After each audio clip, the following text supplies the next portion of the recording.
All right, we are back live. The AllStar MMA live because it's live. Anyways, UFC Jacksonville was the card, but there's so much else to talk about in the world of mixed martial arts, in the world of combat sports. But before we get into those topics, make sure you guys go in the descriptions, download the AllStar app. Even if you're not an MMA fan and you enjoy sports in general, football, basketball, PFL. Well, what is it? Not PFL. What was that league? EPL. I get those Yeah, confused. Premier League. EPL, not PFL. EPL. Any league in the world, pretty much, you can customize the app to follow all the news, all the scores, everything. Follow the players, and the best thing about the app is the picks option. And JSpec's got a league going on in there, and yeah, go in there, download the app, join the league, pick fights, join JSpec's league, win prizes. That's how it works. Please keep it cordial. JSpec is in there like a sharif of of the league. So, anyways, yeah, man, he's got some great prizes, and we'll talk about those later on in the show. Let's get into the first topic of conversation is Ilia Topuria going in there and lambasting, master classing. I don't even know how you would describe it. It was just phenomenal. He keeps his undefeated record intact. You know what I mean? It was his first main event, his first fight against like a legit, complete legit, former title challenger, has like crazy power, phenomenal athlete, you know what I mean? And Topuria goes in there and shows that he is a top, dare I say, top 3 maybe fighter in the division, top 5 without a doubt, right? Top 5 without a doubt. Sicko, just talk about the performance first, man. I mean, you nailed it, man. Just from top to bottom, dominant. Was one score 50-42? Am I saying that right? I know it was a couple 50-44s in there. I mean, complete dominance, regardless of what the score was. And I'm not going to lie, you know what my first reaction was after that fight was, were we too tough on Bryce Mitchell? Is Bryce Mitchell actually really good? Or we just too tough on him after I see what Topuria did to Emmett? I mean, this guy is the real deal. I mean, he's a real deal, man. High IQ, his ability to not get into those phone booth fights where Emmett's really, really dangerous. You see, he has that natural reaction to do so. He has the power to, but he was smart enough not to engage. He was smart enough to stay on the jab. His jab is what impressed me the most. I didn't know his jab was that clean. I mean, impressive, man. Impressive all around. And yeah, title contender for sure. Why not? I don't see why this fight wouldn't make you think that he's ready for it now. JSpec, what do you think of the performance? Was he everything that you thought he would be against Emmett, or did he surprise you? I would have to say I was pleasantly surprised, but not shocked. I was hoping that that's what was going to happen. I did find him in moments, if I'm going to criticize him, I did find him in moments staying in front of Emmett just a touch too long, but he got out of it. He kept his guard high. He caught some off the glove, so that was good of him. Because what I thought the whole time was that Emmett hits hard, and all he needs is one. There was a couple times where he extended his stay in front of him, almost caught a receipt, but almost doesn't count. It only counts in horseshoes and hand grenades. And then fighting, man, he performed. And I think this is one of those times where maybe we'll look back and see it more clearly, but it just happened in front of our face, where a changing of the era is starting to happen, right? I mean, Emmett is great, but he's in the back 9 of his career, respectfully. So this is, I think, a change of the guard happening right in front of our eyes. Also, what I want to say about that performance was his 5th round. The ass kicking was great, but the 5th round, where I don't know if it's his coaches, him, or all of the above, give him all credit, he went and was like, nah, I'm going to take you down. I'm going to totally take this right hand nuclear device from Emmett away completely, and went that way with it. And I thought that was very clever and intelligent, and that's what you want to see from young fighters. I think we talked about this a couple week or so ago in Sarukian, right? Like intelligent and talented young. What a magical triangle to have as an athlete. And Mr. Topuria has it. Yeah, man. He's what you said, J Spec. It was a changing of the guard. When you look at Josh Emmett, right? And I love Josh Emmett. Josh Emmett has shown us some incredible knockouts, incredible performances against some of the top guys, and almost like he did that himself, right? With what's the cat from Chicago? Ricardo Ramos, right? It was kind of like that for him and Ricardo Ramos, right? Ricardo Ramos was one of the top guys. Josh Emmett goes in there, knocks him out, right? It was the changing of the guard. Kind of similar to this, Josh Emmett is 38 years old, man. At featherweight, how many guys do you see at 35? Like, very rare. I think maybe the champ is like 34 right now, Volkanovski, right? So Volkanovski's playing with danger right now with age, right, in the featherweight division. But Josh Emmett, he defied the odds and competed at the top level. He's 38 years old. I don't know if it's over for him right now, but clearly he needs to make some changes, right? If he's going to make any changes to move forward, he can still beat a lot of the guys in the top 15. He could spark a lot of the guys in the top 15.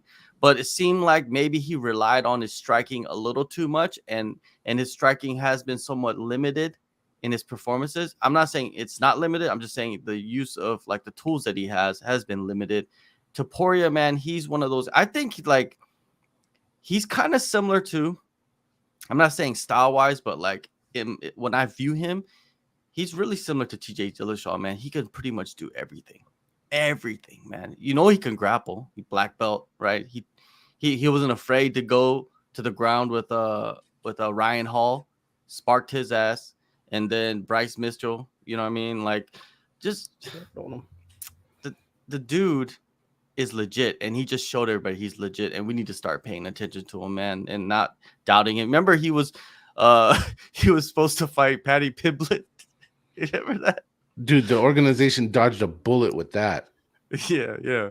Like Topuria is like fraud checking people, right? That's what he's doing with his career right now. He's just fraud checking people, and he's slowly rising to the top. And yeah, man, I'm interested to see what he can do. Does he deserve a title shot? That's the question. Like everybody's already jumping to, he should fight Volkanovski. He's going to be the one to do. Are we forgetting that Yair Rodriguez is fighting Alexander Volkanovski in 2 weeks? Is that what's happening, Sicko? Don't forget it, man. Don't forget. I don't know why Yair's getting written off as much as he is. It seems like everyone is darn near guaranteeing a win for Volk. I can see Yair winning that fight. But for Topuria, yeah, I mean, what else is there? Like, if you look at the division, maybe an Arnold Allen, Brian Ortega's still out with an injury. I mean, maybe he can wait and fight the winner of Max and Zombie, but do you want to do that? Do you want Max to knock off another contender at this point? You know what I mean? I can see a situation where he just waits for the winner of Yair and Volk, to be honest with you. And I don't think that's a bad move, especially with that type of performance.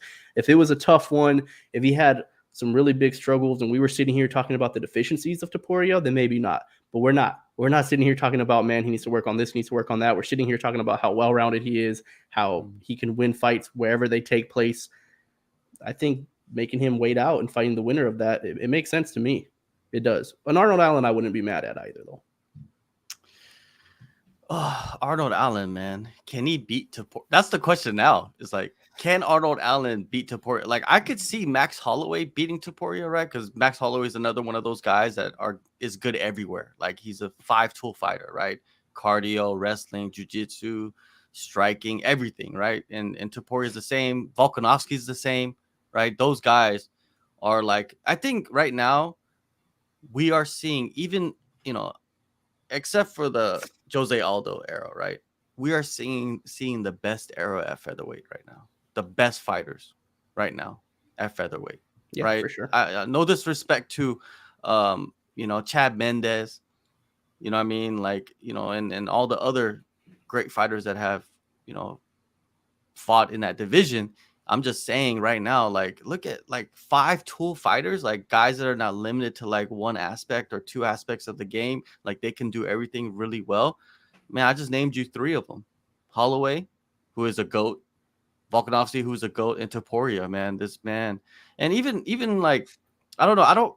I hesitate to put Yair in that category because Yair really doesn't He's take good off people his down. back, but wrestling offensively isn't. Yeah, doesn't because really just have in it. case, let's say he goes into a fight and he does have to offensive wrestle. Can he do that?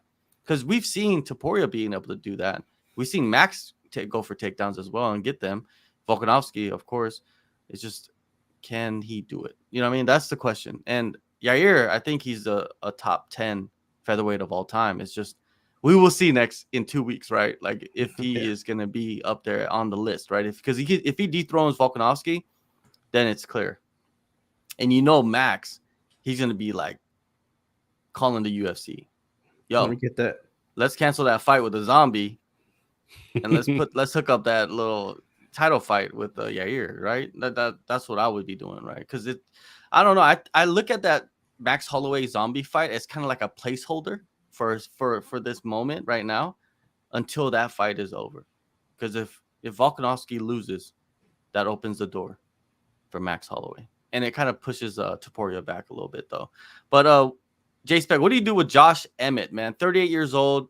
He's on a 2-fight losing streak. He's lost to 2 of the best guys in the division, 2 of the best guys to ever be in a division. What do you do with him? I let him rest, boycott an ass kicking. But I don't really know. Like we said, you at this point of his career, you got to be fighting uphill, or you're wasting time. And uphill is crowded. There's no who. The only person that's available is the guy which I think is the most suiting for Topuria. Right? I think Arnold Allen. I instantly right after the fights, I said it during the space. I think Arnold Allen is probably the guy he should be facing. So, with that being said, I don't really know who we go with there. I don't really have an immediate answer that I think people are gonna like. Maybe Giga, if he's ready. I think that would maybe be okay. But it's tough. It's a tough answer, tough question, and I don't have a great answer for it. I'll be honest. And I'll go to what you said. I also agree with Sickle and both of you. I agree with you guys so much that Max and Topuria would suck because Max is going to beat him, and then we're stuck in this weird situation. I would like to see fresh title fights. We have way too many divisions stuck on repeat, stuck on rematch. But with that being said, Max has a fight, Volk has a fight, and if Topuria needs to be scheduled into a fight soon, then I think on merit and just counting the numbers, he should go. Arnold Allen is the appropriate matchup, and let those guys figure it out. But Mr. Emmett, man, I don't know.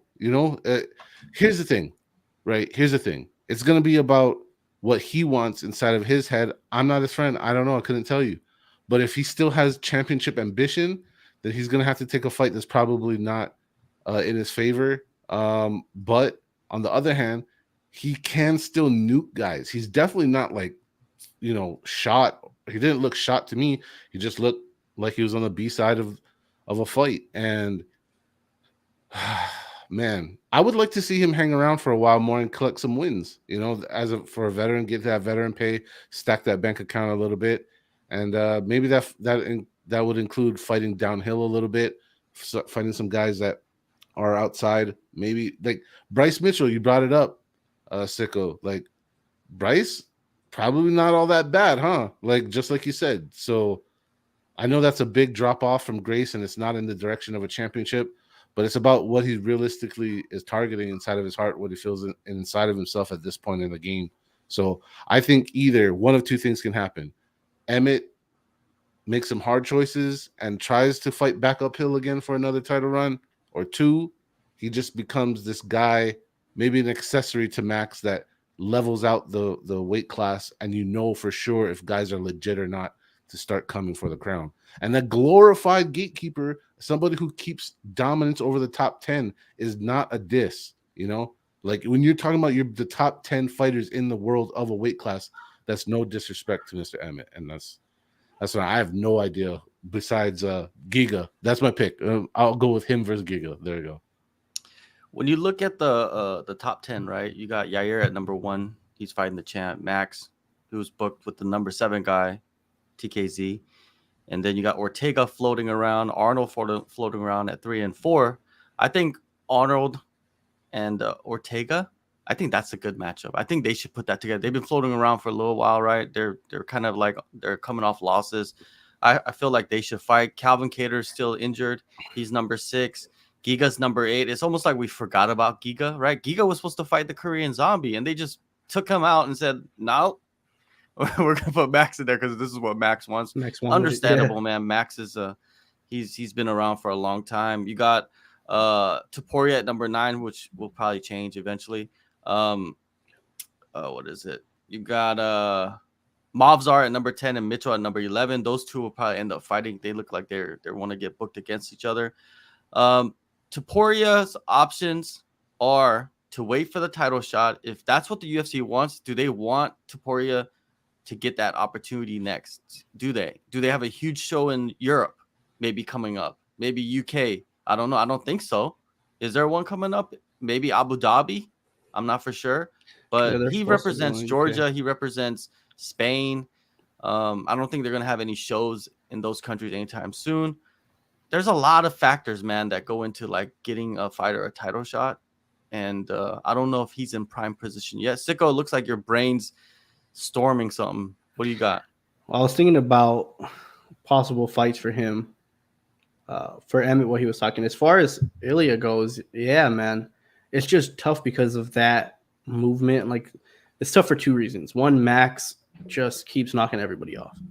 He's just holding that. And as long as you, I mean, look at who we have fighting for the title right now. Yair lost to Max. You could make the case that it should be Max instead of Yair again, but you can't keep making cases for Max over and over and over again.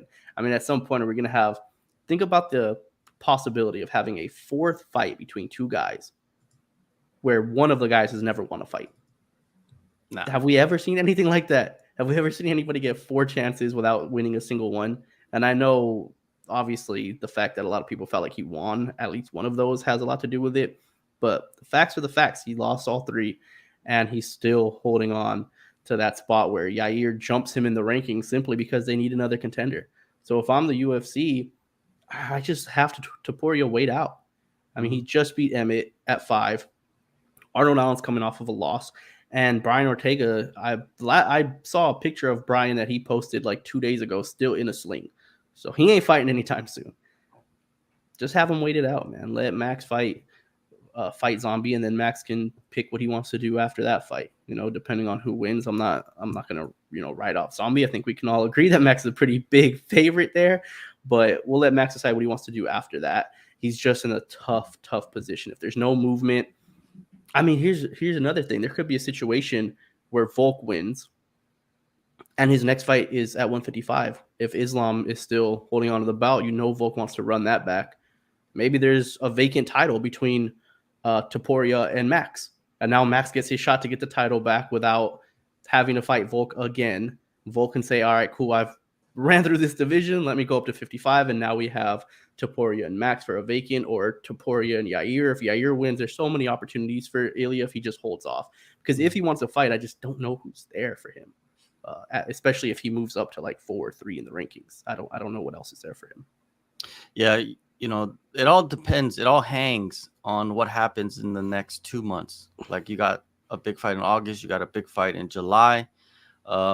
But you mentioning that Volkanovski, it's not out the realm of possibility. If he does win the fight and he's not, like, his health is good, they're gonna book him, dude, against Makhachev. I think that's what's gonna happen. Because why would they not have booked like Makhachev with an opponent yet?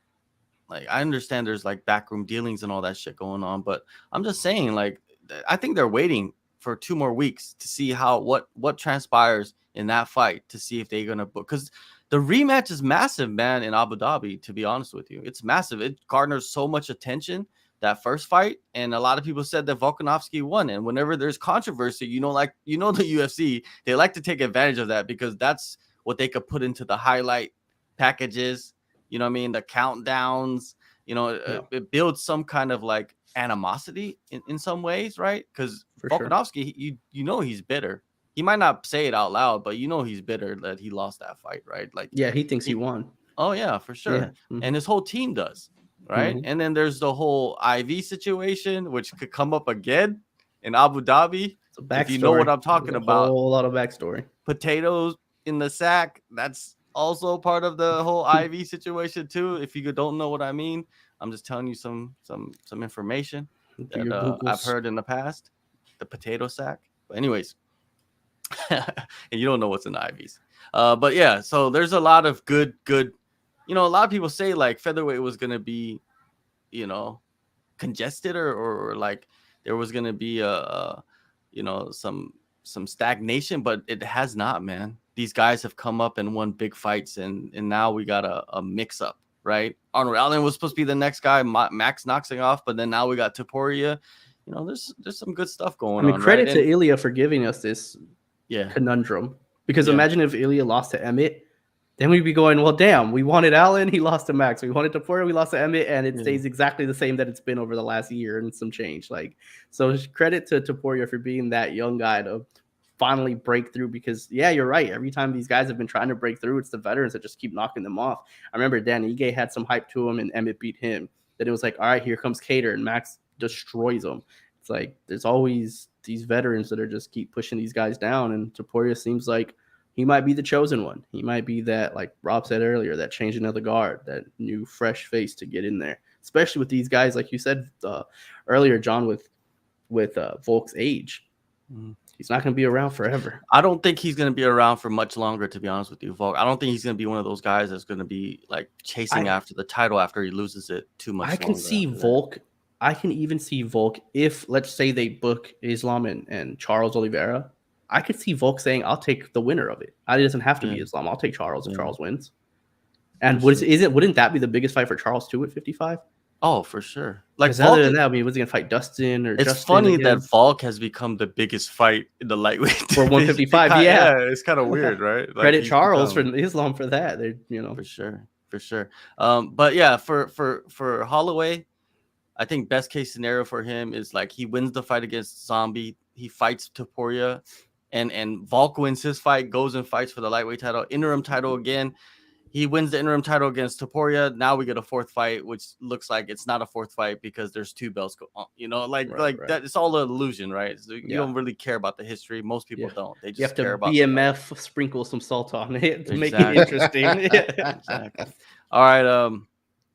Let's move on to the co-main event between Amanda Ribas and Maycee Barber. I thought this was an interesting fight. Did it surprise me? Not really. The reason why is because Amanda Ribas fights the same all the time, and then this is what happens sometimes to her. She just decides that, okay, I'm not gonna do anything else except for try to throw bombs. And Maycee Barber showed you that she has improved striking. Right, she's much improved from what she was a couple fights ago. J-Spec, did you feel impressed by this performance? I am genuinely moved, and I'm now officially a Maycee Barber fan. I liked her, but I was also under the under the spell that she wasn't there yet. She hadn't reached all the things people were saying about her. She came into the league with hype, which is rare for women. Then she wins a couple, even just stack the hype on top of her. I mean, the hype train for her was really strong. She fluttered, she had her moment, blah, blah, blah, blah, blah. Now, take a half step to the side. I'm a big Amanda fan. I like Miss Ribas a lot. And the way she just wrecked her, just complete decimation, showed she's on that boat. She's on the same boat as Topuria, so the same boat as Sarukian, young, talented, smart, doing all the right things, firing on all cylinders. Maycee Barber is looking as good as you could hope at this stage of her age, not just her career experience, but her age group. And then on top of that, like, it's really rare. I'll be honest. Like, think about how many fighters we give this crown or praise to, and they don't really get there. She's there already, I think. And now some people, when we're talking about the previous match with Topuria, title fight. I don't know. I'm still not sold. But put Barber in a title fight. Put her in a title fight. I'll watch her fight anytime now. She's all that. She's everything you hope for in a fighter. And the women, you better watch out because Maycee Barber is gonna bust your ass.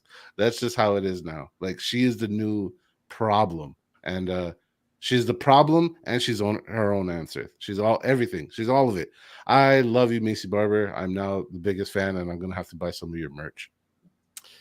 I have to disagree, man. I don't think Maycee Barber is at that level. I don't think so.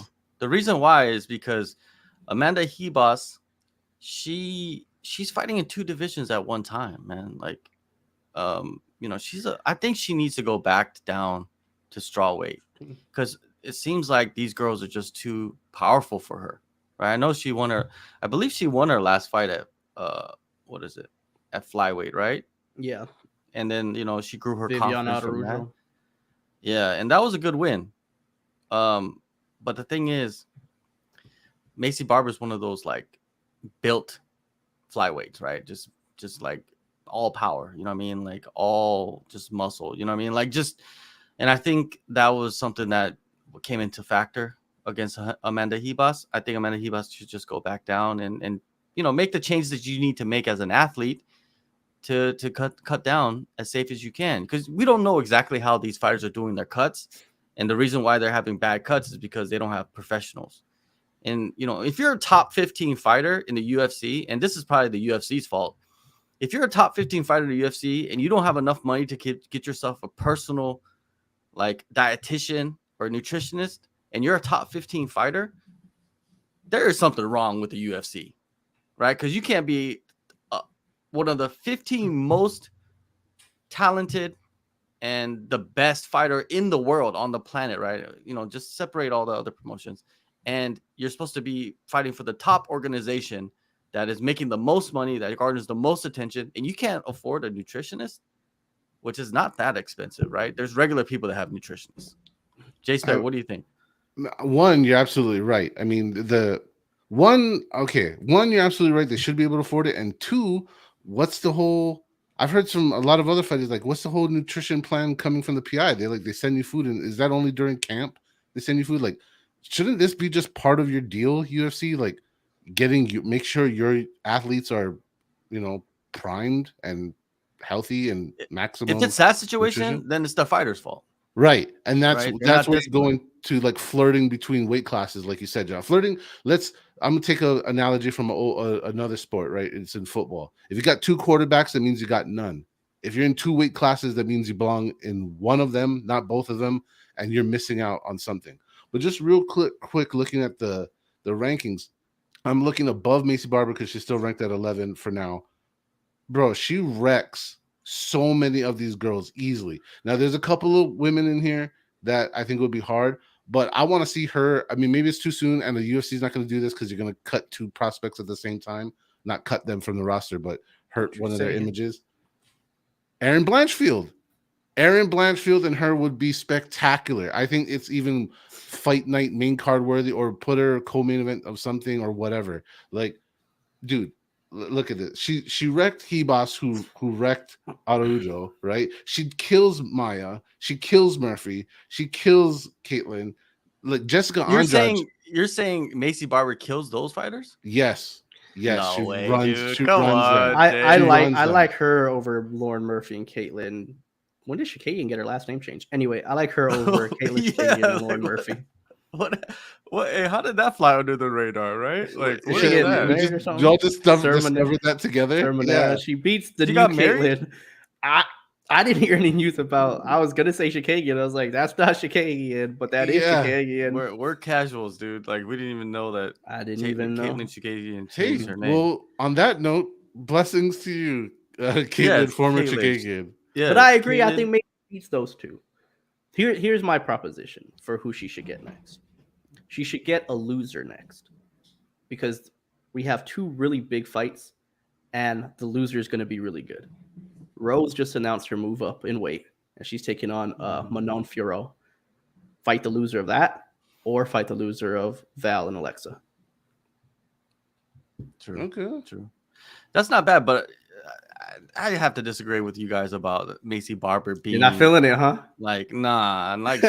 She's much improved from her last couple of fights. She impressed me, man. But her against Amanda Hebos, come on, a girl that's basically a strawweight fighting at flyweight. I don't see, like, we'll have to see in her next fight. And you guys are pushing her to get a big fight, and I don't mind that. I don't disagree with that. But man, that's gonna be the test. Is her next fight? Hey, that division's pop. I'm not gonna lie, man. I know people give a hard time whenever you start really amping up a female division, but that division's popping. We forget that Tatiana just came back and she's in that division now. She has a huge fight with Andrade. Shout out Andrade for taking that on short notice. Isn't that Blanchfield? strawweight, though? No, Tatiana came back and said she's moving up to flyweight. Oh, for real? Yeah. Okay. And It's then weird because both of those girls Blanchfield. are ranked in strawweight. Yeah, they're both ranked in strawweight, but Yeah. they're fighting in the higher division. But It just yeah, shows and you. Tatiana's a girl that can throw a wrench in all the people's plans. Oh, With for her sure. wrestling pedigree, man, she is. Especially The if she was out there division and is hot, dude. manhandles You just got Andrade. Rose, you got Manon, you got Blanchfield, you got what's her name? Maycee Santos. Barber, the one that you guys love. And look, got- look, now you put this on us. The one that you guys got love. Valentina. She's not even the champion anymore, right? It is. You're right. It could That division's become on fire, man. more like attractive than the strawweight division. I'm Like, just this saying, division can turn into Especially with something Rose crazy. moving up. Rose is a big name to just throw in there all of a sudden. And you got like Caitlin Kermagian. That's what I'm gonna call her from now on. Kermaki. Caitlin Kermagian. You got Laura Murphy. You got Jennifer Maya, which are the veterans of that division, still ranked in the top 10. You could feed them to the up and comers, like And then Blanchfield you know, and you Santos got, are already matched Tracy up. Cortez. Let's throw Tracy Cortez in there against Caitlin Kermagian, right? Let's throw Jasmine Jasvidius in there against Lauren Murphy. Let's see those fights. Why not? Casey right? You O'Neill can't- still sitting around. Casey O'Neill's gonna fight Viviano Arujo. She's sitting at number 10, so she's fighting Mhm. up in the rankings. If Like she Casey wins, she'll O'Neill's move another veteran, right? You got Andrea Lee still stomping around in the top 15 as well. You could put her against. I'm telling y'all, bro, that's a Yeah. stacked division. You're right. You're right. Mhm. There's like a movement going on, right? A changing of the guard, so to say. I like it. I like it a lot. We'll see, man. But let's get some of these comments. I like what the hype saying. AllStar gang for sure. Brianna Frost, go check out her Movie. OnlyFans. It's off the hook. We got M saying he's talking about the main event a little bit. Changes to Giga versus TKZ and Max versus Topuria. Everyone wants to give Ilia a championship fight, but I'd rather see Max versus TKZ. Yes, I wouldn't be mad if he got the title fight, but you know, if he got another fight, which is a big fight, I wouldn't mad. M saying, since when does beating Ribas make you a top contender? And he says that he is a Ribas fan or Ribas fan. And then there's some more. Soares came back and fought at flyweight, but she said she was planning to go down to strawweight. Tap says it's a strawweight fight. Tatiana wanted the Rose fight. Wow. Oh, Jessica's making strawweight on short notice. Damn, It's weird, right? that's small. So, okay, just to conclude my argument for Maycee Barber's awesomeness. All right, this is the last time I'm gonna fly the flag. Is that it's not just she won; she like kicked her ass into a finish. Like we got to remember, with like women as they move up, especially top 10 stuff, the amount of finishes that happen just drop off a cliff. You get a lot of decisions, and I think you should give a young talent all the shine and all the opportunity to keep seeing how far it can go with a finish like that. I mean, she like, Yeah. that's all I'm saying. Finishing, I agree. Women finishing is I important. agree, Rob. It's not who she beat; it's how she beat her. But Boom. don't you forget that before she finished her, it was a competitive fight. So like, she she- was a little bloody. All right. Yeah. Oh, well, she was bloody. She was a little messed up, bro. I'm just saying. I'm not saying that's the telling sign of like, but it wasn't a complete like master class, like where she wasn't marked up and she was out there flowing and like doing her little thing. It wasn't like that. I'm just telling you. No, Like she we had to didn't come see her back. go in there. Okay. And I mean, and You the know? Andrea Lee fight was close as well. Like she didn't destroy Andrea Lee. How That many fight was really controversial close. decisions has Maycee Barber had? About 3. Yeah, exactly. I'm just About saying. 3, and people think she lost all of them, and they Yeah. don't like her for it. And that was me. That's why I'm on the Maycee Barber. She's the future, all right. That's why I'm on the. Oh, I'm not Maycee saying Barber she's not the train. future, but She's young. I'm not She's jumping gonna on. get there. You know, But I agree. on the I'm not truck saying right that now. she beats the top 4, but I think she does beat Shikagi and Sir Monara, and I think she beats Lauren Murphy. I think she beats those 2. Okay. I think those fights will probably end up being signed. One of those fights, to be honest. Or with you. Maya. I mean, Jennifer Maya is Yeah. a good matchup for her too. That's another one. I think those are the three. Those probably are the ones I was saying. Yeah, you're right. Oh, Those are the ones I bro. think she'll get next. And if she could get past them like the same way, if she beats them the same way, and not on no bullshit ass controversial decision, like she beats them the same way, then I will be like, all right, let's see Maycee Barber. Like she's super young still, but she has reached some level of potential, right? Like where Yeah, she's she's just like, okay, 26, right? yeah. So yeah, so she's the future of the division without a doubt, right? And we will see that Alexa Grasso versus Maycee Barber fight eventually, or actually rematch. Sorry, because she lost to Alexa Grasso. Isn't Alexa Grasso one of those fighters that you would never expected to become who she has become? Right? She's the pound for pound #1 women's fighter in the world. Didn't see it coming at She's all. just so unassuming too. She doesn't talk a big Exactly. game. She's very soft spoken, like a little sweetheart. And here you are, #1 pound for pound. She's woman in the world. lucky that they have this huge push for Mexico as well. It's perfect timing, right? It's not because sometimes when you're not getting pushed, they don't really want to give you the fights. You could have an 8-fight winning streak. Look at Beneil Dariush with 8-fight winning streak gone. Tony Ferguson gone, right? Like it's just like Well, it she's looking happens for to two reasons, right? There was a big Mexico push, and then there was just the fact that the champion at that time had yeah, come full lap around everybody. So exactly. they're kind of like, well, we'll find somebody. Yeah, I guess she's ranked There's- 6, whatever. There's no one else for you. There's so many circumstances, right, that happen for fighters to get the opportunities that they get, and you just gotta go in the cage and take advantage of it. And that's what Alexa Grasso did. So she's an elite fighter. She deserves everything that she's accomplished, right? And maybe I'm talking all this nonsense about Maycee Barber, and she's gonna do the same thing. Yeah, If she yeah. does, Macy's I hope so. still. I mean, she's not at her prime yet. She's not at the Nah. peak of her skills yet. But I'll tell you one thing that I really want to see. I want to see Grasso successfully defend her bout against Val.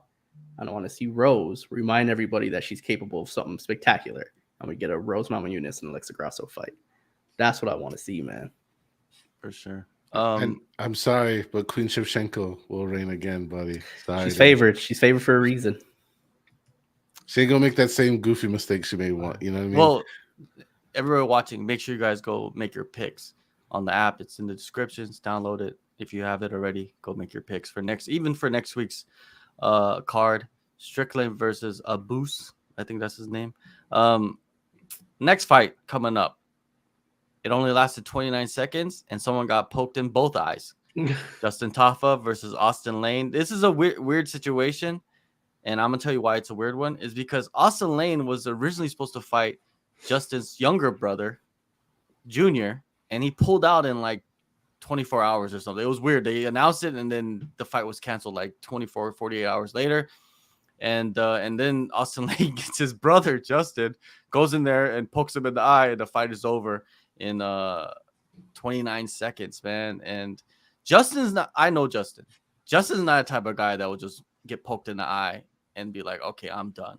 No, Like, he's if trying. he says he can't see, and was he bleeding right out the eye? Mhm. Yeah.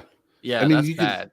You can see it. It's not for everybody who's been poked in the eye like this or whatever. There's a reflex that happens, and your eye literally force shuts down, and you can see the doctor mechanically prying open his eye, and it was still. And he was saying he was good. He was like, I'm good. And the doctor was like, trying. no, you're not. He was like, how many fingers? He was like 0. He's like, wrong answer. Hand. Like, it was. Yeah, man. This is a shitty situation, but you know, it ended like it was supposed to end. It ended in a no contest. Like the dude cannot march forward, and your eyes are so important, man. Look at Michael Bisping. He lost an eye in fighting, and yeah, I think that they made the right decision with this fight. There's no reason for you to continue. Rebook it when they can. If not, rebook them with someone else. But yeah, it must suck for both of those guys to go through a training camp and then go in there for 29 seconds and not get a winner, right? Because you want to win or lose, right? You don't want to let the doctors decide, or some penalty or some mishap to decide an outcome of a fight. But it is what it is, man. And we just got to move forward. Hope Justin it looks like he's okay, but nothing serious that happened. Let's talk about David Oyama, right? This guy, he's been touted, right, by a lot of people as like a major threat in that featherweight division. He he did his thing, man. Second round, uppercut, knockout. Yo, he's one of those guys that started at Glory. Now I believe he's at Factory X with a really good crew at Factory X. But the thing about him is his celebration was corny as hell. Like, Yeah, he didn't even do it right. Number one, he didn't even do it right. Like, he rushed through it and he just copied someone else. Like, why you? It's not like Izzy was like a fighter from the first generation of the UFC, and that's what he did. And you're like paying tribute or homage to him. It's like he just did it like a month ago, dude. Like, can't you find your own little cartoon celebration that you want to do? Like, what's someone? Thank you. What? I don't understand. And that wasn't even like an Izzy celebration. It was specifically because of Pereira. Like, there was a story built into the celebration. He's like, I like it. I'm going to do it. I don't know, man. It was whack, dude. Outside of him being a great fighter, that celebration was whack. Like, it was just like, it was corny. Yeah. Dude, find another one. Go watch Tom and Jerry. Find a celebration on there. I don't know. Go watch some anime somewhere else. I don't know. Like, just... I don't. If someone came out and like did a ground and pound finish, and then they did the Tito Ortiz celebration, then it'd be cool. Like, it's like Tito Ortiz is like 90 years old, right? He fought in the first generation, second generation, but I don't know, man. M saying that I think celebration demonstrates what Izzy means to African fighters. I can see that, but I don't know if you want to copy. I mean, just culturally, and Izzy's, pop. He's at another level, dude. Yeah, I think. I'm not saying money wise, but I think in the culture and in pop culture, Izzy will eventually surpass Conor McGregor in like his influence and like I think beyond his fighting years. I don't think Izzy's gonna fight much longer, dude. I feel like he has a few fights left and he's gonna be gone. And he's gonna be doing some other shit. He'll be involved in the fight game, but Conor McGregor is like, he's money. He's walking money, right? Like, that's why he is who he is. But I think Izzy brings more to the table as in contributing to like fashion, music, movies, all of that stuff, right? It's going to happen. Yeah, I got to jump on this. One, that boys and girls of the world, this is why you don't copycat people, all right? Be yourself. Be true to yourself. When you do the same thing somebody else does, you get no credit. You get admonishment. That shit sucked. If anything, it lowered the entire value of the fight and his performance. You can't take away a knockout from someone, so good job, Mr. Onama. But, dude, you gotta be real to yourself, and I talk about this all the time. I don't know why people are always copycatting each other. Actually, but this kind of thing has been going on in MMA for a long time. Maybe MMA, some of the best athletes, best fighters definitely on the planet, but not the most original bunch of people on the planet. If you go back in time and you look at walkouts, right? Who did the fighter train first? The Gracies. Everybody and their mama did a fight train for another 5-7 years after that, and they had no affiliation. That kind of repetitious copycat stuff is real bad in our sport. And that's why we see so many wannabe McGregors, so many wannabe this and that. But to your point, John, there is really only one Adesanya. And I hope there's a whole crew of young men and women who are in the gym right now who come out with fantastic walkouts and better dance moves and all that other stuff that Izzy does, because that stuff can be, like you said, it's homage to someone before you, but you can modify it so it's completely your own and not. This shit sucked. I'll just leave it at that. Well, outside of the celebration, like, his performance was great. That was a phenomenal knockout, right? He's a very talented fighter, man. But I think that he can probably utilize something else to make himself stand out. You know what I mean? Of course, your performances will stand out, but I don't know. It's just, I feel like if you're gonna pay out homage to a fighter, that fighter is the fighter that's saying that you should be original. It's gotta be retired, dude. Yeah. That fighter is telling everybody to be original, be yourself. Be yourself, man. Like, use your culture. Where is he from? He's not from the same country. What flag is that? He's from Uganda. Right? So he's from Uganda. He's born and raised in Uganda. I'm pretty sure Uganda has some aspects of their culture that we don't know about. Like, he can spread through the world. somehow, some way, like how Francis has done himself, right? He wears like the traditional garb from his country. You know, you see him all the time doing it. I don't know, something, right? We see the Japanese samurai fighters and all that. You know what I mean? Even like people from not even from Japan, they're paying tribute to that. I'm just find something. But he had a great performance. I don't want to like harp on his celebration so much, but he had a great performance. Let's move on to the opener of this card, which I was very suspicious of why are they opening the card? This should be the co-main event, maybe even the main event. Brendan Allen, Bruno Silva. Sicko, why is Brendan Allen fighting Bruno Silva, number one, and why is he kicking off the main card of a Jacksonville card? I don't know. Yeah, I don't know, man. I never really know the rhyme or reason of why certain guys kick off cards, but we see the bigger names usually start the card off, get people in there early, start off with a bang.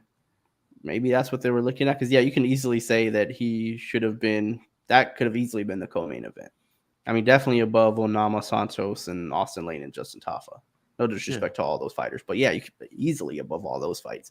But, you got to kick it off. Rob, what you got? My idea is just that they knew it was going to be on ABC. And you wanted to start off strong, right? You want to get, if people are going to be tuning into this, the whole point of being on ABC is to tap into a field of fans or potential fans that are not regulars or common to the game all the time. So you probably just want to start off strong. Hey, look at this. It's pretty awesome, right? Keep watching. And then follow, just like you said, follow it up with the other people that you just mentioned. Sure. Totally. Call that viewer retention.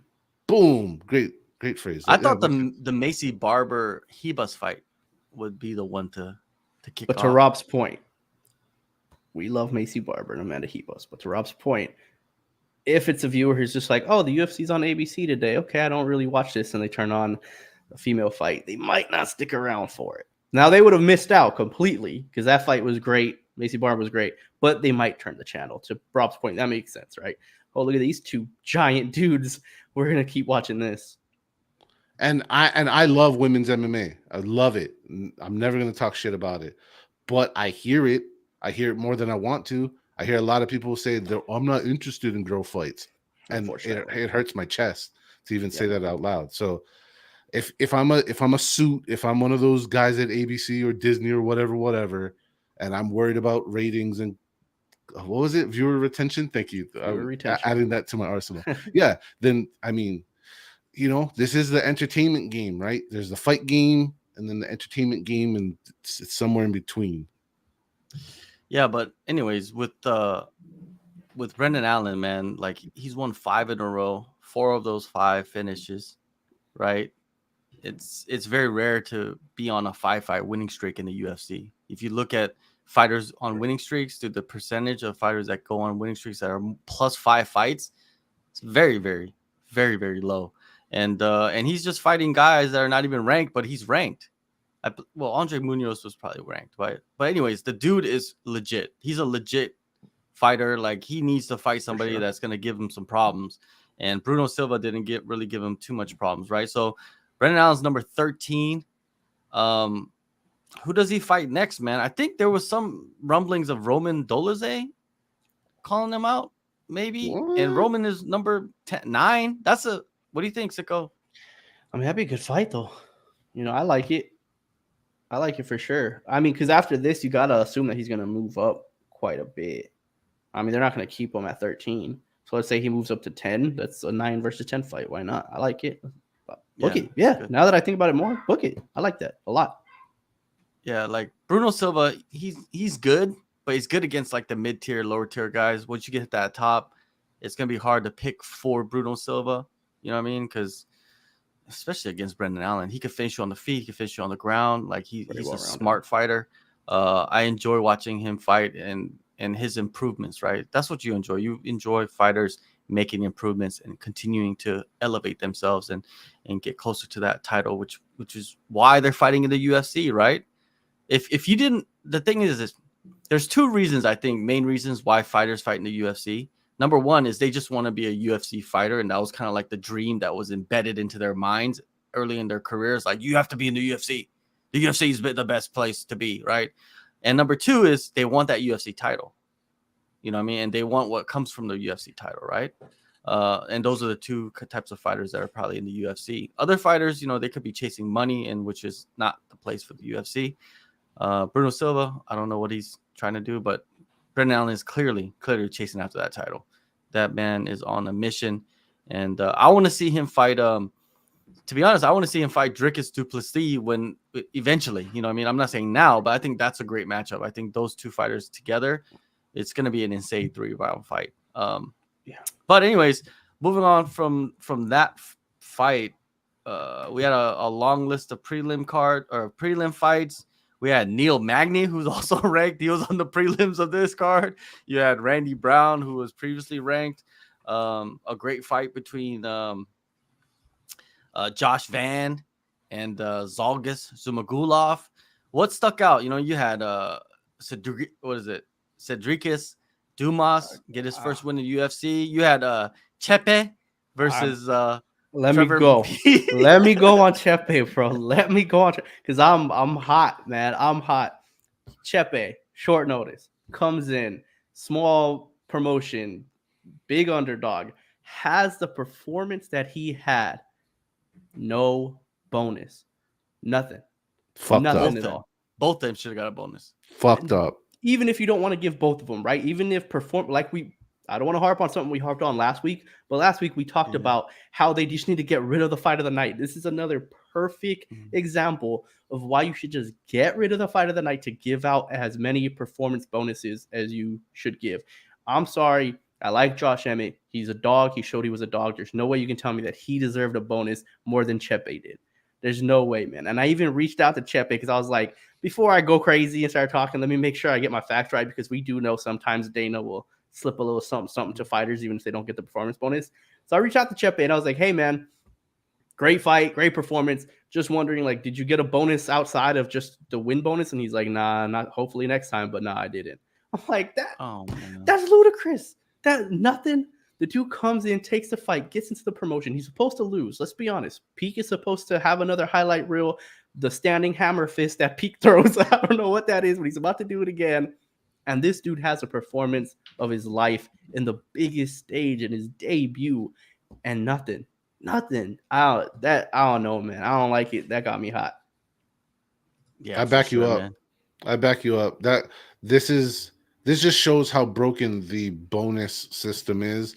And I mean, just from a management point of view, don't you want to show the fighters on the lower card that you want to perform and do well, and we are paying attention to your fights? This almost gives the vibe that management's only watching the main card. So doesn't matter what you do down there. Win by ground hump, wrestle fucking or dry humping. If that's what the case is, why go out there guts glory and they needed each other, right? There was two people in that dance. But shit, yeah, man, come on, man. I back up everything Sicko says. This is crap. And I don't know what his show and win was, but I know it doesn't equal 50. He could have really, really used that 50, man. For sure. Hey, even Josh Van, right? Josh Van goes in there on short notice against Zalgas, and Zalgas arguably could be a top 15 fighter right now. He's had some decisions not go his way, and Josh Van went in there and marched down Zalgas and did his thing, man. First fighter from Burma, from Myanmar, to be in the UFC. He's hood as shit. He's from Texas. He's from Myanmar, which is a war-torn country in some ways, and he moves to Texas, and he his story is pretty crazy, and he's a kid that was in the streets, turned his life around, and now he's in the UFC, man. You always love to see stuff like that. Yeah. And I don't know this for a fact, so kill me if you want to later, but I don't remember a Fury FC fighter, because that's LFA. I still give them a little bit more credit to jump from Fury FC right into the mix, like you said, John, against a guy who's fringe ranked and all that. I mean, come on, UFC. What? Come on, man. And okay, last argument about the bonuses. Okay, does it always have to just be 50K? Is that why you guys are pinching pennies? Is that why you guys being pinching onto your wallet there? Just throw 25 or something. Throw something at these men and women that's busting their ass for you. Come on, man. That was a hell of a performance from Chepe, man. Chepe, dude. Got the whole crowd. He got our spaces lit. Yeah, He everybody. popped off the event for us. We were like, the first couple fights, yeah, cool. And then Chepe's fight, we were like, oh man, like it set it off for sure. And I hope nothing but the best for him, because with that nickname, certain whatever. I mean, that's like a mononym, right? Like there's nobody else you could be mistaking him for. So I hope all the best things in the world for him, and your marketing machine blows up, sir. Imagine like homeboy like wins like 10 in a row. He's fighting for the lightweight title, and they're in Mexico, and the crowd, like before he walks out, is like, yo, there's no other better name, man. Like to have like you become like Madonna in Mexico or in the US, right? Canelo, like yeah, Prince. it's another Canelo type. Exactly. Why? Mm-hmm. Hey, someone needs to clip this. So if Chepe ever becomes like, the fighter that maybe you never know, right? Who would have thought? Like, you know, a lot of people probably didn't even think Volkanovski after his first fight would have become like who he has become, right? Alexa Grasso, right? It's not like many people were saying that. So I mean, how long ago did everyone write off Charles, right? Yeah, Chepe, we got your back, man. Do your thing, man. Do your thing. Just don't get into wars like this anymore. Like that. Usually fighters that get into wars like this are not going to be making it to the top of the division. That's just reality. So I also, side note, just about the undercard, I don't know. I don't keep track because I don't gamble. But 4 underdogs right off the bat, right in a row to open a show, that's got to be very extremely rare for the people who are interested in that kind of stuff. Yeah, man. Shout out to Jack Jenkins getting the split decision win over Jamal Amers, which is a really good opponent, especially in your second fight in the UFC, to get a win over. Split decision. A win is a win. And what about Tap the Richie, man, getting the decision over Jillian Robertson? And she was the underdog, I think, as well, against Jillian Robertson. Not the most entertaining fight, but and Jillian Robinson, clearly, you know, she's still super young. Dude, she's like, it's insane how young she is and how many fights in the UFC she has. She's not like super, super young, but she's 28, right? And she has 15 fights in the UFC. Everybody thinks she's older than she is. Yeah, you're definitely. Right. Everybody always trips out that she's like 20. She's under 30. What? The same expression all the time, John. Like, and she's super active. You know, and she's always taking risks, man. And she's done a great job with her career, and she's still like not even the best version of herself. She needs to definitely work on her striking, but that's what we always say, right? But anyways, Richie's so good on the ground. You know, she neutralized it. Or her, not her grappling, but wrestling. Like even if Robertson didn't work on striking as much, work on wrestling. Like if that's where your strength is, if your strength is on the ground, get it to the ground. She kind of wants to play off her back a little bit, and everybody knows, like, especially once you start moving up the rankings, man, it doesn't work in MMA. Playing off your back just doesn't work for long enough. Eventually, you're gonna have somebody that can keep top control and stay safe. All right, that's our recap, our reaction to UFC Jacksonville. I was about to call it UFC Las Vegas Jacksonville. I got a few topics, man, outside of the event that we could chop it up about. The first one is let me put this on the screen. It has to do with not even the UFC. It has to do with the PFL, right? And PFL and the whole situation. I know you guys were watching the whole situation that was going down. Why is this not popping up? Anyways, let me see. Okay. I'm assuming we're talking about the Shane Burgos switch. No, not the Shane Burgos switch. Oh, yeah, we're talking about that. Okay, yeah. It's not coming up. Anyways, I was gonna say I love the PFL, and it's hard for me to defend them in this one. So go for it, John. All right, so the PFL, they suspend Natan Schultz and Raush Manfio for not meeting fight standards at PFL 6, right? So basically, what happened was these two guys, Natan Schultz and Raush Manfio, they're like best friends, like legit best friends. Not like, oh, Gilbert Burns and what's his name? What was his name? Kamaru Usman. You forgot about Kamaru already. Kamaru Usman. It's not like that. They're like training partners. They're friends, but they will fight each other, right? These guys are legit friends, like best friends. The dude is the godfather of dude's son or his daughter or whatever it is, right? Like when you're at the Godfather level, right? Like that's beyond best friends, right? You guys are very, very close. And I guess the fight did not live up to the standards, and they're pretty much it's considered a work. Like they kind of like agreed to make it a. How do you know that they agreed? Did they come out and say that they agreed to this? Because there's a lot of speculation, right, in this fight.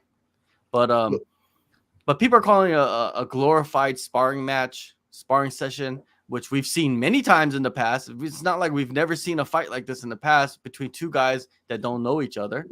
And they decided to pull everybody out of the playoffs, and then slide in Shane Burgos on their own, like on their, not even the commission, like on their own as an organization. Decide, like, PFL has been doing some questionable things, questionable moves, man. Shitty shit. They've been doing shitty shit. This year has not been the best year for PFL, man. You got all the steroids going on, and them getting popped. Not even them. It's like all their fighters, a lot of their fighters getting popped.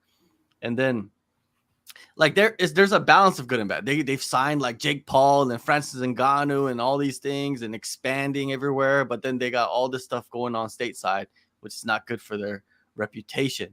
And we'll get into like how Francis Ngannou is tied into this. But J-Spec, what'd you think of like the whole switcheroo, like you mentioned earlier?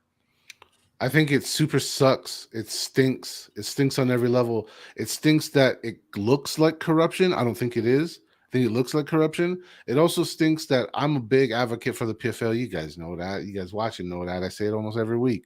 I gave them tons of my money. I went to all of their shows they had in Las Vegas. Like, I love their product. I advocate for their fighters and how talented they are. I talk about how many UFC fighters go over there and get smoked. And then you completely undermine the gem, the cornerstone, the foundation of which you guys are built upon, and why I advocate for you is because fighters determine the outcome of the series. And now that's not the case. Now suits and business people and whoever else can come in and change the tournament to how they see fit. On top of the fact that if I don't know right off the top of my head if Shane Burgos was the very next person in the line of the rankings of the point system to be awarded, but I don't think so. I don't think he was. And that makes it even more weird. I don't like this. I don't like this on any level.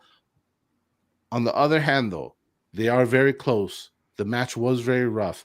Before the match, in the space that I did for the show, I was talking about how I like Manfield, and he fights in a way that I kind of like, and then nothing happened. And then Natan Schultz laid and prayed basically and got the win. And I even advocated for him at the time that, hey, all he needed was these 3 points to clinch his playoff spot, and he's into the next round. He's into the playoffs, and he's a 2-time champion of the PFL already.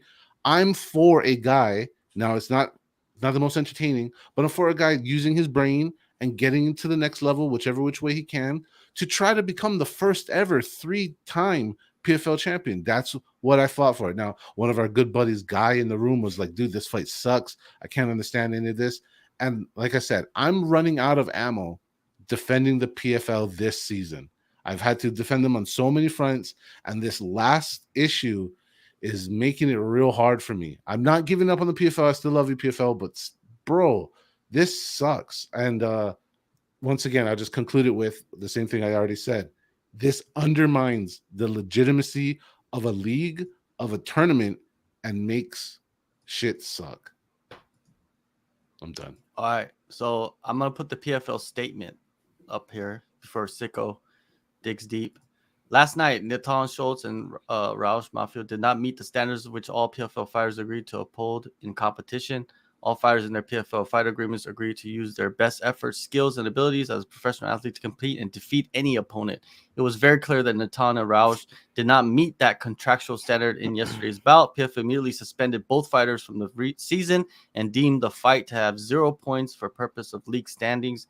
PFL takes this action in recognition of its responsibility to all PFL fighters and all the fans.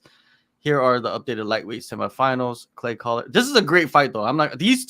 This playoff is a great playoff because I actually know about all the fighters. I'm not complaining about it, but you're just like you're playing Puppet Master now, right? Sicko, like, what's your just? What I Did your always brain say, blow up? what I always say about the UFC is time and time again, they have to choose between whether they're a sport first or an entertainment company first. And the beauty of the PFL, at least what I thought was, is you would never have to question it. It's always a sport first before an entertainment company. Now we're seeing that that isn't drawing enough for them.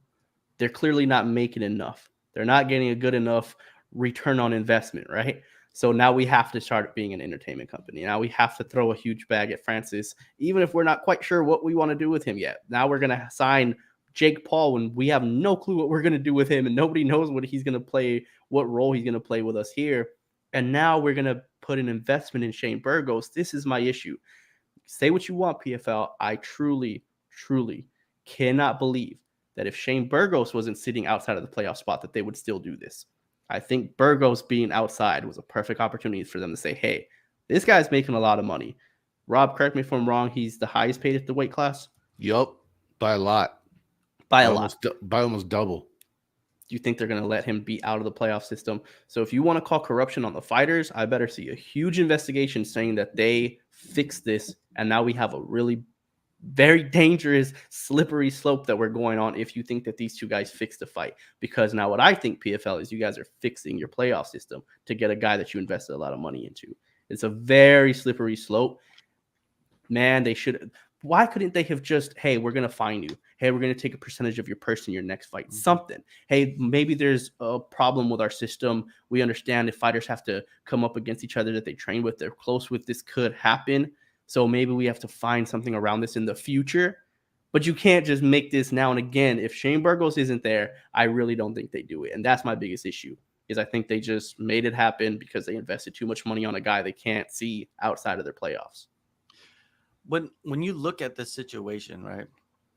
And you know, we want transparency, right? Always, as a fan, you want transparency to see, like, to see that the fighters and whoever's involved is being treated fairly. That's what we want. And you know what? Francis has been fighting for that for a while now, right? He's been fighting for the fighters, you know, getting them like medical coverage and higher purses and all of that stuff, right? And there was this whole free agency that was going on around that situation. And he finally signed with the PFL, right? And we'll get into how Francis is tied into this eventually.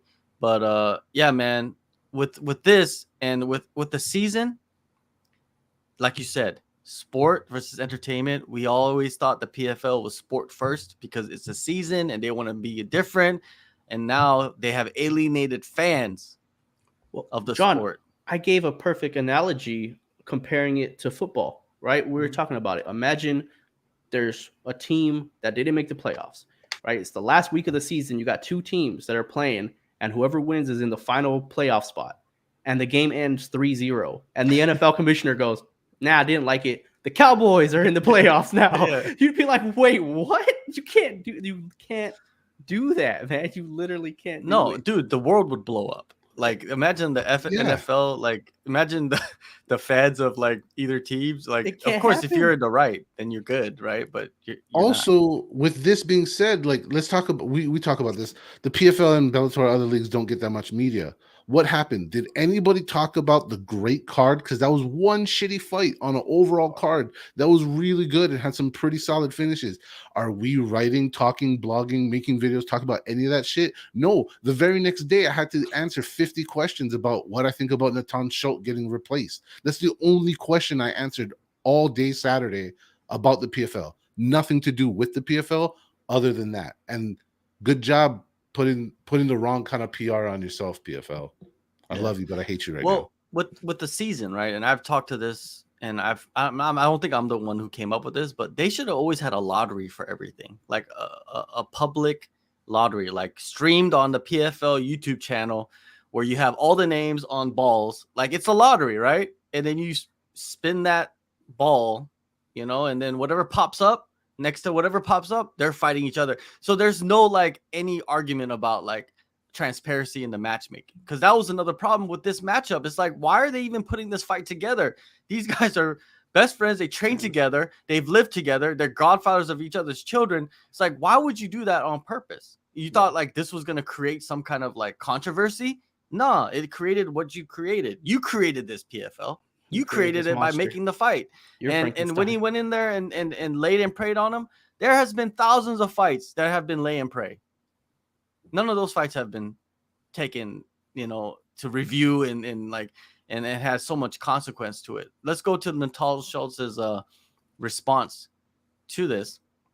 He says, I am very unsatisfied with the decision that was taken by the PFL last night to favor Shane Burgos' entry into the playoffs. I believe this is not Natal Schultz writing this, right?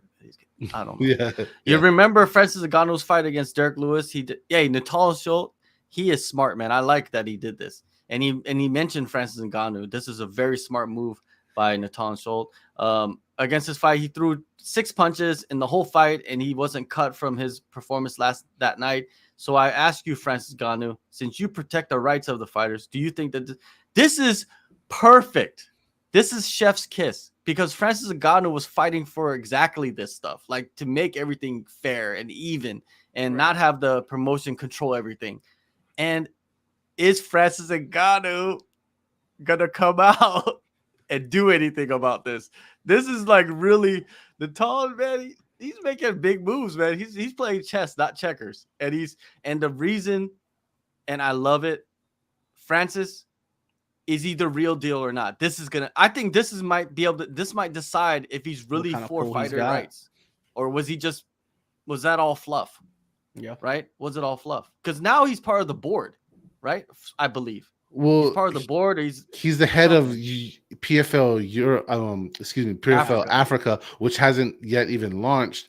Yes. I'm just defending Francis for no good reason because he doesn't need my defense. But it's like, does he even have power to say something? Because if this was in the Africa League, then yeah, he would have some kind of say so. But this, is this even in his realm of negotiating power for Francis? Well, the thing is, if he's out there talking crazy shit about the UFC, right? Why would he not do the same about PFL? Unless he's getting everything he wants. But we need the athletes to be treated fairly. And that's what Francis was out there about. Is like, we need this and we need that. It's all about the treatment of athletes, right? Sicko, Francis Ngannou, man, he has to step up to the plate, right? Man, imagine him waking up to seeing this. It reminds me of that 50 Cent gif. So, what do you say fuck me for? Like, that's exactly what Francis is probably like. Yo, I don't want to be part of this. I have anything to do with this. I didn't make this fight. I'm not the one that suspended you. But if you are all about fighter advocacy and not just, this was a chef's kiss, right? Cool. What about Jake Paul? Throw him in there too, right? Isn't Jake Paul all about what's right for fighter fighters? union? That's the whole point. Fighter union. This is his whole point. Yo, Jake Paul, what's up? You both are part of the PFL. You guys are both making big money now. You guys are part, in Francis' case, have equity share in it now. What's up? Why am I out? What happened here? That's not fair for me. And he's 100% right. It's not fair for him. But for Francis, right now, it's time to put the big boy pants on. Like you said, you talk the talk. That's lovely. This is the first opportunity you have to walk the walk. Will he do it? I don't think anything's going to happen, dude. I really don't think anything. He's going to sit there and go, I tried. I don't know what's going on. Talk to them. That's not my realm. This didn't happen in Africa. So that's on you guys. Yo, he's okay. And great. This is all great conversation. And I think it's actually hilarious to talk about.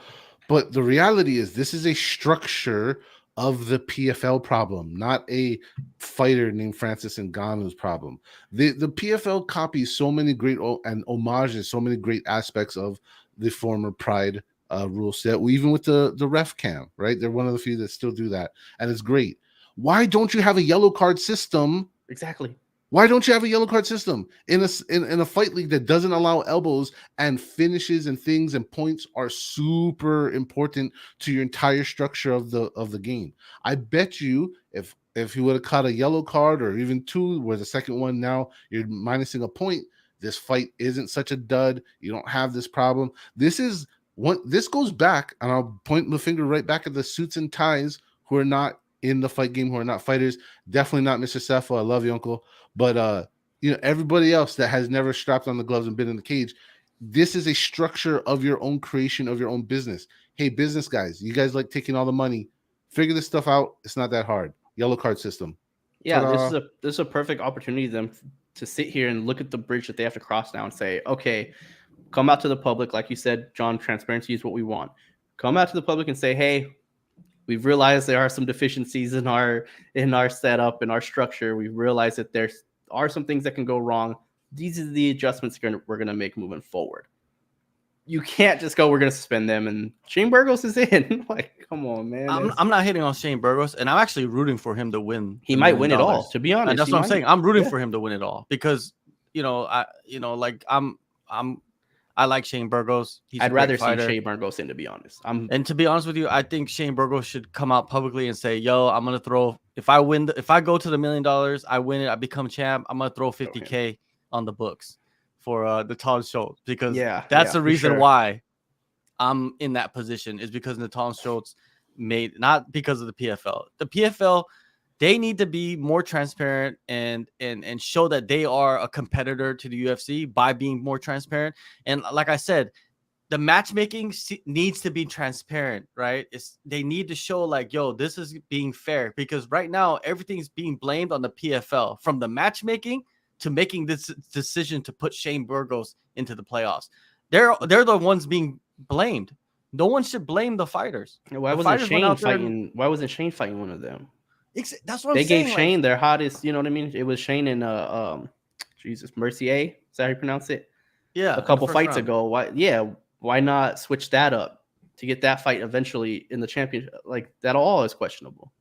Yeah, because if it was transparent, right? If there was some kind of form of lottery that they used that you could always go back and watch it like live on TV or YouTube or whatnot, whatever, then you can't blame the promotion, the organization, because why? You saw it with your own eyes how this matchup came together, right? Yeah. And there was a lot of questionable matchups this year. And I probably don't remember the questionable matchups of previous years. Maybe there were some or not. But this year there has been a lot of them, man. And a lot of controversy. Is the PFL able to dig themselves out of this, right? Our fans, because, when you watch the numbers of people watching live, it's not that high, to be honest with you. Are people going to start dropping off because of this? Is that what's going to happen? Come over to one. I'm not stopping. I'm not stopping my PFL support. I think they might be stretched a little thin in the leadership department because they got so many. They're growing so rapidly that they might not have all the right minds on all the right tasks all at the same time right now. Is Scott Coker the answer? Is he the answer to come in and be that figurehead for them? Because he has so much experience. He has the K1 kickboxing experience. He's promoted in Japan. Fighters respect him. Strike Force, Bellator. Bellator has become a solid product now, man. Like they have good matches, dude. Yeah, top 10 rankings, right? It's pretty insane, like what he has done with that promotion. People talk about, is it making money? I don't care. Like he's made a great product. And there's the big rumors, right? PFL, they're really seeking out and trying to buy Bellator. Maybe that will be part of the merger, that we will see an actual figurehead like Scott Coker come in and be that guy. And all the other stuff after that is what it is. But I think they need a clear leader, right? Not 15 different people with, because when you get 15 people, their cliques form, all this stuff happens. You need one guy that is the head that comes out and addresses everything properly. I think that's what's missing in the PFL. And PFL, they could grow, they could get out of this, right? They could turn themselves around. It's just like, how are they going to do it? Are they going to be able to gain our confidence again? Because right now your confidence in them is not very high, and they're just like giving away money now. It's just like, hey, here's $1 million, everybody. Who's next? And it's pretty crazy. Oh man, it's very, very. I'm just thinking about what happens if Shane goes on and wins it all, dude. Yeah. You better throw some $50K on Natan's books, man. You got to. Let's throw $50K on Natan's books, man. I don't like it. I want to see what Francis is gonna say. Is he gonna come out and publicly say anything and give a logical perspective? like from a fighter's perspective, right? Of like what exactly they should have done, even if it's against PFL, right? Even if it's something that criticizes PFL, why can you not criticize your employer? You know, Yeah. why not? You Yeah. should be able to. This You is a know? weird. This is a weird situation for Francis, right? To have a seat at the board. Well, because think about it. Let's say Dana White or anybody else, right? Any figurehead, anybody at the top comes out and heavily criticizes, which we've seen Dana White time and time. Woodley, you name it. There's a million fighters that he comes out and criticizes their performance. Well, they don't have the luxury of going, what about your performance? Francis, unfortunately, is in that situation. He can't back the PFL. He can't back his own organization and say, hey, man, you guys didn't give a good performance. You guys didn't do that, because you do have that luxury of looking at Francis and go, I'm sorry, I could pull up your fight against Derek Lewis. What happened there? Should you have been suspended? So he's in a real weird, like, player coach type of situation where, like, you're damned if you do and you're damned if you don't. He's in a real tough bind. Like, no matter what he says, it's not going to be good.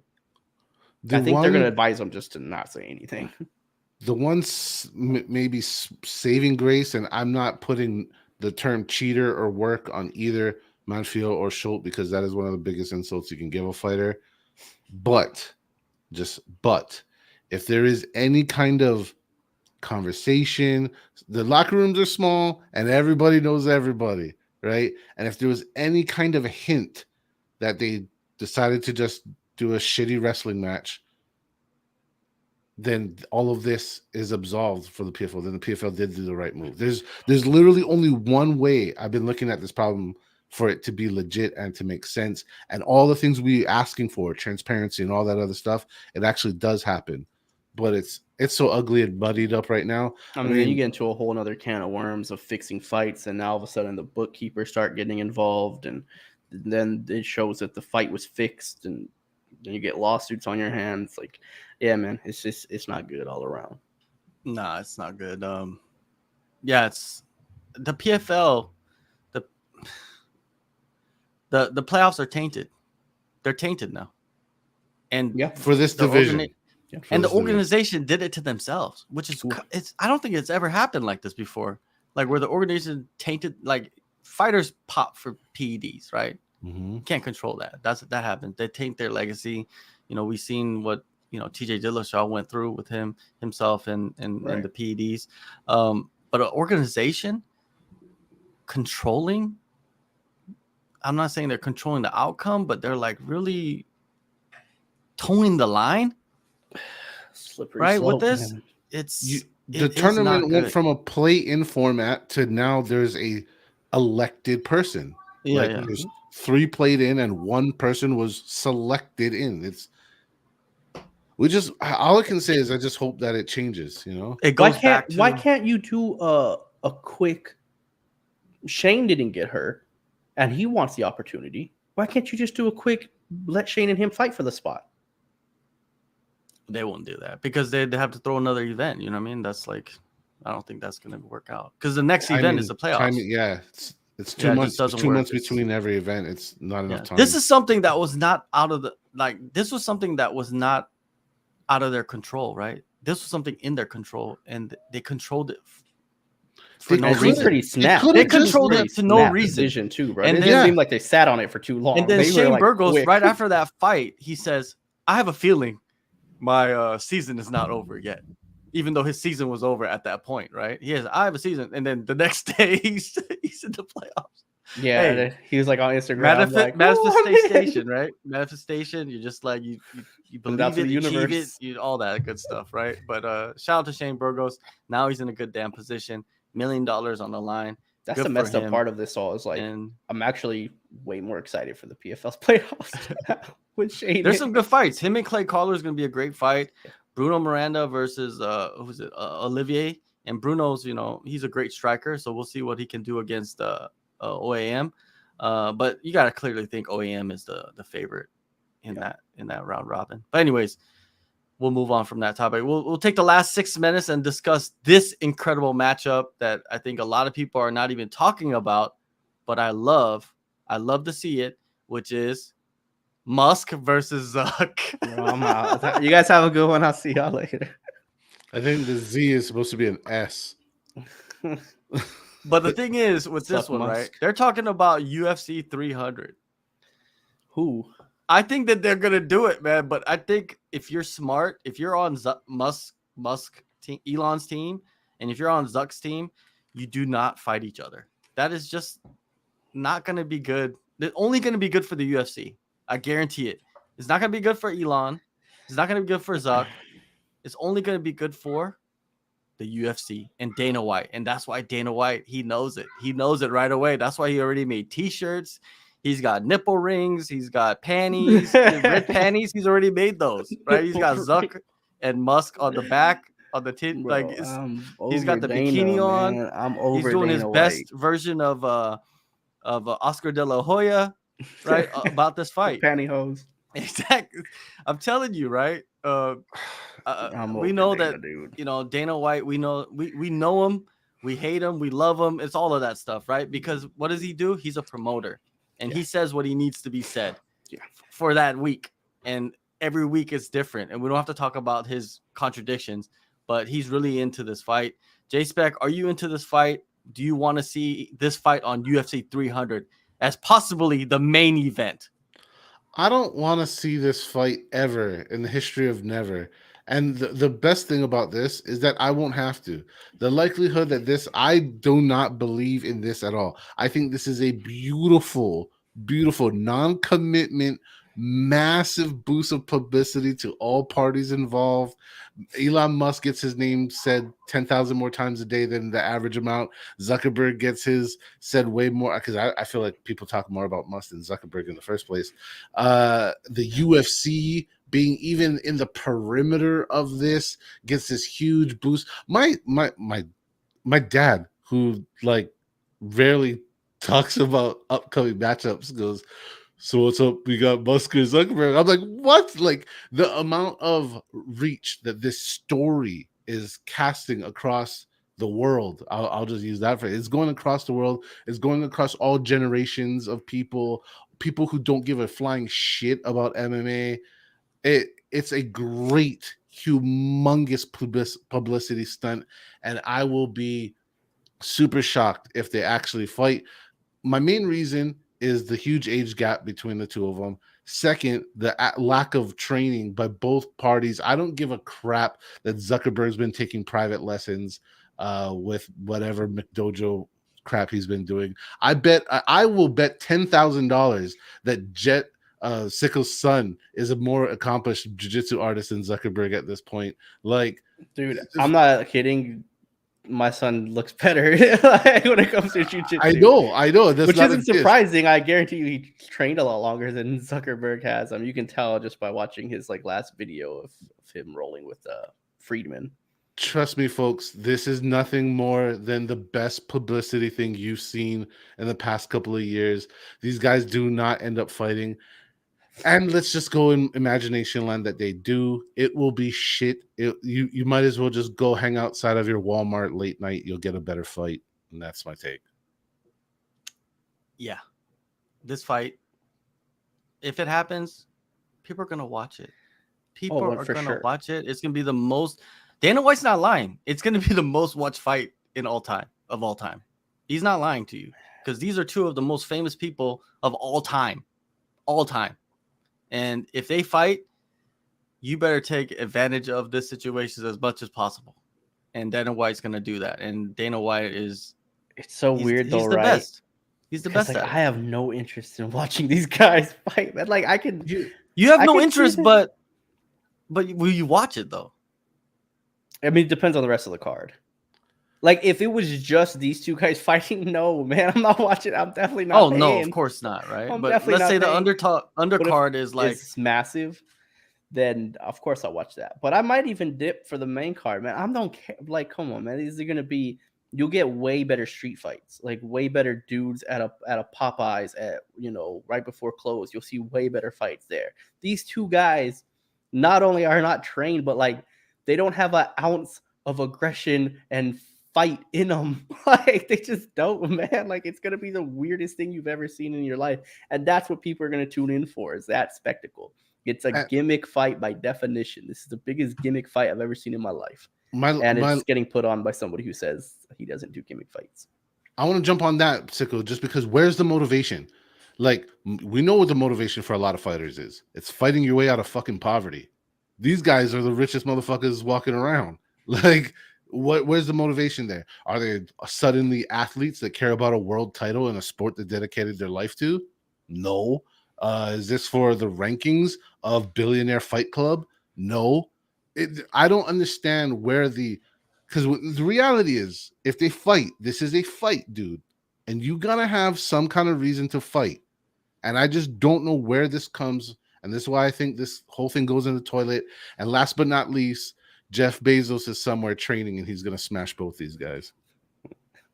Yeah, they need to take steroids. Like they should do it. Like they have the money to become like Jacked. Incredible athletes, right? In a short amount of take all the supplements, use technology as much as you can, inject like steel rods into your forearms and your elbows, like do it all, everything that's possible. These guys have all the technology at their fingertips. Let's see them utilize that technology and maybe even die in there doing it. You know what I mean? Like take your art to the next level. Right, live in infamy. No, I'm not. Don't die. But anyways, this is the BMF fight. They're gonna put it on. It's gonna be the BMF title on the line after Justin Gaethje and Poirier fight. That's the BMF. But at UFC 300, I'm telling you right now, BMF title, Musk versus Zuck. That's it. It's over. It's over. Anyways, this podcast is over. Thank you, everybody, for joining us. Make sure to follow us on social media right there on the screen on the left corner. You can find all of us on Twitter and the Instagrams and the Facebooks and all of that good stuff. Make sure you guys go in the descriptions, download the AllStar app, and we will be back next week to recap all the fun happenings at UFC Vegas 5,677. Peace, love, and keep your guns in the holsters.